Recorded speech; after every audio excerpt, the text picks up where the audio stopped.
bigeze muri Nyamirambo yego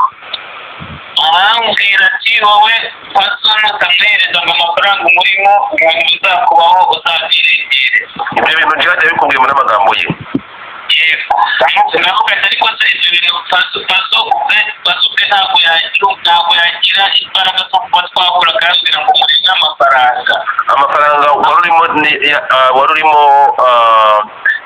paso ntagenda se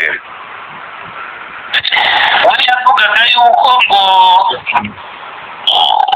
urumva ntayo nzi ariko uko yabivugaga ni uko yumvikanishaga bamwe yazaga muri 800 ahandi kumva bavuye ngo miliyoni 2 mbese icyo kintu yakibuze ngo mureme ideni kugira ngo agire abafatanyabikorwa mu gusakaza ayo mashusho nyine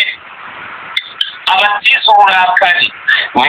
nko kwaka ruswa cyangwa ni nko gukoresha ibikanisho kugira ngo amafaranga kugira ngo atayishyira hanze ukaburyo uburyo akayasaba wowe akayasaba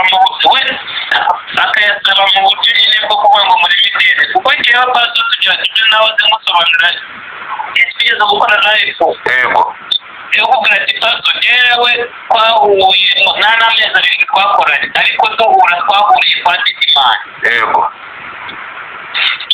icyo gihe nawe mfite indirimbo bita Singaye yari iri hiti cyane duhura rero ni mu bihe bitameze neza. icyo gihe telefone yanjye nayo bari barayibye yego ariko duhura mfite 13 Pro Max nsanga shotingira Titimani ibiganiro byo kuri YouTube yego ariko paso akajya ashaka Titimani akamubura avuga ni paso uri gushyiramo imbaraga muri Titimani ngo bakore yego ariko Titimani we nkabona nyine ntabwo abishyiramo kimwe yego kandi mbwira ko azakirira kwazo ngo namwe yakikorera wowe ugiye gufata ama-challenge y'indirimbo zanjye kuko indirimbo zanjye abantu benshi barazizi ariko ntabwo bazi isura yanjye ariko niyo zikorera ama-challenge menshi abantu bazamenya yego tuzabikora iyo mbona ikiraka azajya guhereza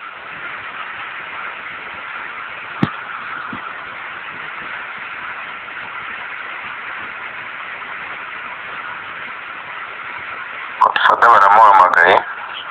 bahise bamuhamagarira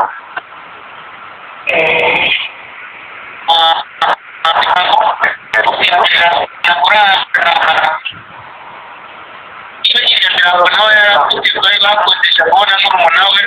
yego bishishikariza kugira ngo bagirira kuza kwimuka ngo ujye kuba i Kanombe. cyaje kumva kugira ngo mujye kuri Kanombe yewe yego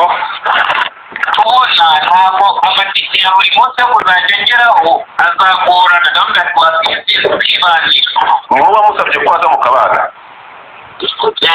yego rero mubwiye ngo aze tubane nibwo twatangiye kubana dutangira urumva ko twatangiye no gukorana nyine igihe kiza kugira rero ariko byari turi kwishyura ibintu ndetse twarabonaga nkayamuha umwari kubona bakamuha yamuha yego nuko ni wowe washatse azo ngo mukorane yego urebye umuhati na kuraje yarafite niwe wamusabye gukorana nawe yego komeza noneho ubwo nabonye na telefone kwanza naranafashije Nyamirambo narayibonye ariko kubera ko nabonaga ubushake afite tugakomeza turikoranira ubona kuraje afite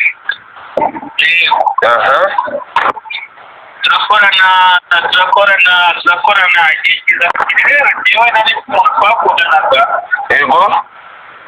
kugira igihe cyo kuvuga atari ku bundi igihe cyarageze navuga ati nigeze kugira igihe mfatwa na depression yo kuba namara ibyumweru 2 ntasohoka mu cyumba. kubera icyo depression ari mbi kuki yari ivuye n'ukuntu niyumvaga nyine yego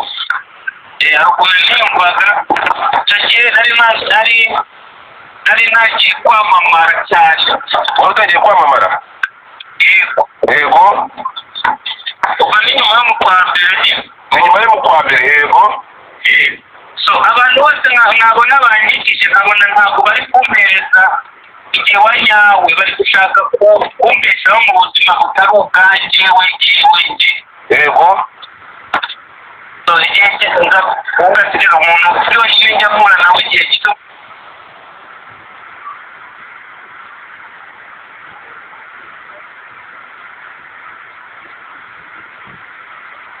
umugore yego arambwira ati wabitekerejeho ndamubwira ati ngewe ngiye gushaka umugore kabisa yego nta kintu kiraza kumuhagarikana aho ngaho uramaze kubirikanya n'umugore wawe yego ubwo biba ngombwa yuko kubera ko Dumba yari azi umubano ufitanye na Pardon biba ngombwa ko uhamagara Dumba yego